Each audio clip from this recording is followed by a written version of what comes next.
क्या है वोट प्रतिशत? ये जो चारों राज्य है जिनके हम आपको आंकड़े दिखा रहे हैं, उसमें अलग अलग राज्य का वोट प्रतिशत क्या कहता है, ये वो आपको तेजी से बताते हैं।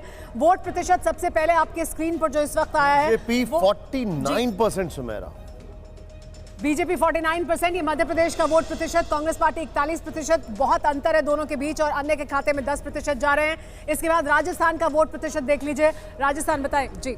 बिल्कुल, राजस्थान का वोट परसेंटेज, इस पर आप जल्दी से एक नजर डाल लेते हैं। ये देखिए, ये रहा आपके सामने 42%। इसके अलावा कांग्रेस का 39%, 39% वोट प्रतिशत के साथ कांग्रेस पार्टी बीजेपी से पिछड़ती हुई नजर आ रही है राजस्थान के अंदर। इसके बाद छत्तीसगढ़ का वोटिंग परसेंटेज अब आपके सामने आने जा रहा है। ये देखिए 46%। इसके अलावा कांग्रेस का जो वोट परसेंटेज है वो है 42% और अदर्स का 12%। देखिए बड़ा अंतर। तेलंगाना का भी देख लेते हैं निशांत आंकड़ा, और उसके बाद सवाल लेंगे। तेलंगाना की भी तस्वीर देख लीजिए। तेलंगाना में जो वोट प्रतिशत है अभी तक जो आए हैं नतीजे सामने, उसके मुताबिक बीजेपी के पास 14%, कांग्रेस पार्टी के पास 42%, बीआरएस 38%। देखिए अंतर बहुत नहीं है बीआरएस और कांग्रेस के बीच में। एआईएमआईएम के पास 0% और अन्य के खाते में 6%, लेकिन एक रिएक्शन मुझे बहुत कम है। पुष्पेश जी से लेना है। सर, थोड़ा सा पीछे जा रहा हूं, थोड़ा हिस्ट्री में जा रहा हूं। कुछ ऐसा ही अनप्रेसिडेंटेड रिजल्ट आया था वाजपेयी जी के टाइम पर। आई एम श्योर बीजेपी इसको लेकर ओवर कॉन्फिडेंट नहीं होगी।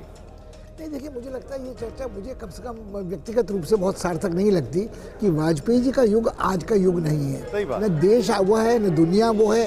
जो मतदाता है उसकी उम्र बिल्कुल फ़र्क है, उसके पूर्वाग्रह बिल्कुल फ़र्क है।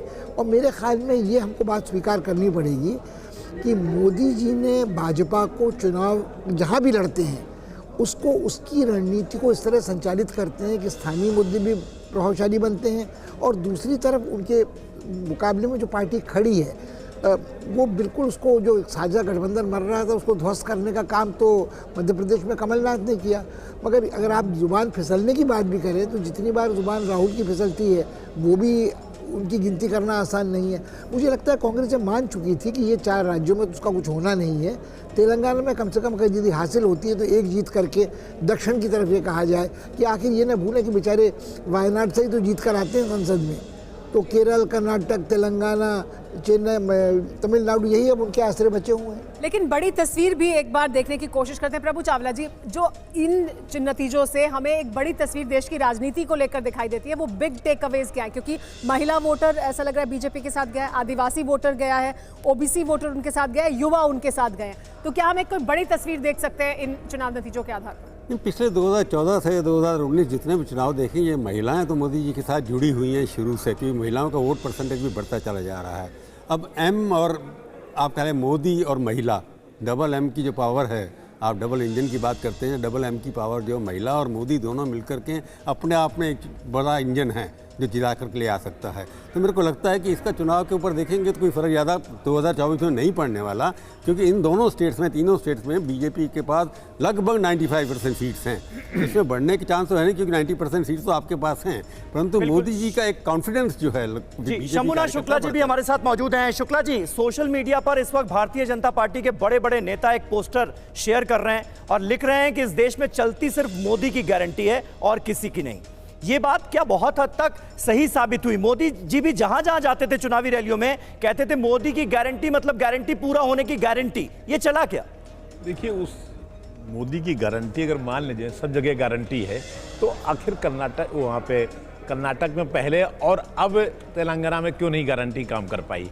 तो कहीं ना कहीं तो कुछ ज़्यादा ओवर कॉन्फिडेंस है बीजेपी का। लेकिन ये जो पहले बात कही गई है ओबीसी वाली, ओबीसी का फैक्टर, महिलाओं का फैक्टर, यूथ का फैक्टर, ये 3 राज्यों में काम किया, बाकी तेलंगाना में पीछे रह गई। अब 2 तस्वीरें हो गई। एक है दक्षिण भारत, बिंद के पार का भारत, जो एकदम से मोदी को प्रभावित नहीं है। एक है उत्तर भारत, जहां मोदी की लहर या मोदी की गारंटी काम कर जाती है।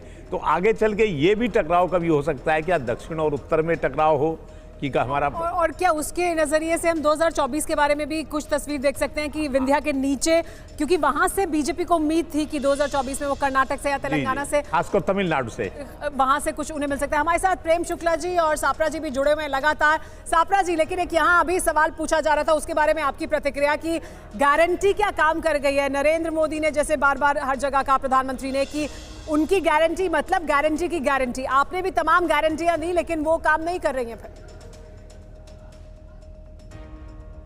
देखिए, मुझे लगता है कि जिस तरह से अभी एक आपके चैनल पे पैनलिस्ट कह रहे थे, मेरे सामने स्क्रीन नहीं है, कि यहाँ पर जो है इस तरह से नज़र आ रहा है कि बीएसपी का वोट जो है मध्य प्रदेश के अंदर, या समाजवादी का वोट जो है वो अधिकतर जो है वो बीजेपी को ट्रांसफ़र हुआ। तो ये बात जो है वो चिंताजनक है। निश्चित रूप से इसके ऊपर विचार विमर्श होना चाहिए। और जहाँ तक गारंटी की बात है, अगर यही गारंटी होती तो ये गारंटी तेलंगाना में क्यों फेल हो गई है? ये गारंटी कर्नाटका में और हिमाचल में क्यों फेल हुई? वहाँ भी तो गारंटी चल रही थी। तो गारंटी वाली चीज़ें नहीं है, बहुत सारी चीज़ें हैं जिसमें नतीजे पूरे आने के बाद में कांग्रेस पार्टी को आत्मनिरीक्षण करना पड़ेगा। आप जो बता रहे हैं मैं सीधे चलूंगा सर। प्रेम जी, बधाई आपको, जो आपकी जीत रही है वाकई में अनप्रेसिडेंटेड है, थम्पिंग विक्ट्री है। लेकिन एक चीज जो बार बार बीजेपी को लेकर कही जा रही है वो ये है कि ये नॉर्थ की पार्टी है। साउथ में अब आप देखिए, तेलंगाना की अगर बात करें, ठीक है आपने अच्छा परफॉर्म किया है, बहुत अच्छा परफॉर्म किया है, लेकिन कांग्रेस की परफॉर्मेंस को अगर देखा जाए तो वाकई में बहुत अच्छी है। ये जो एक चीज है, इसको आप कैसे समझते हैं, इसको आप कैसे एनालाइज करते हैं? देखिए, भारतीय जनता पार्टी तेलंगाना में 1 से 10 पर पहुंची है, और ध्यान कीजिए कि बंगाल में हम जो है 2 से 77 पे पहुंचे, और जब उसके बाद जो है वहाँ कांग्रेस साफ हो गई, सीपीएम साफ हो गई, तो हम तेलंगाना में आज 1 से 10 पहुंचे हैं। अगले चुनाव में तेलंगाना में हमारी सरकार निश्चित तौर पर होगी। तो भारतीय जनता पार्टी जहाँ पर पाँव पसारती है वहाँ पाँव जमा लेती है। ये भारतीय जनता पार्टी की रीति नीति रही है। भारतीय जनता पार्टी के पास आज भी पुदुचेरी की जो सरकार है वो भारतीय जनता पार्टी की एनडीए की सरकार है। तमिलनाडु में भी भारतीय जनता पार्टी का विस्तार हो रहा है। भारतीय जनता पार्टी को तो पहले हिंदी भाषी प्रदेशों की ही पार्टी कहा जाता था, और मुझे याद है 2014 तक जो है तमाम विशेषज्ञ और कांग्रेस के नेता भारतीय जनता पार्टी को राष्ट्रीय पार्टी मानने को तैयार नहीं होते थे। आज भारतीय जनता पार्टी से ये अपेक्षा की जा रही है कि पूरे देश में, और स्वयं कांग्रेस के नेता अपेक्षा कर रहे हैं कि पूरे देश में कांग्रेस कहीं नहीं जीते, सिर्फ भारतीय जनता पार्टी जीते। तो उनकी ये अपेक्षा भी हम पूरी करेंगे। जी प्रेम जी, बहुत बहुत शुक्रिया हमारे साथ जुड़ने के लिए।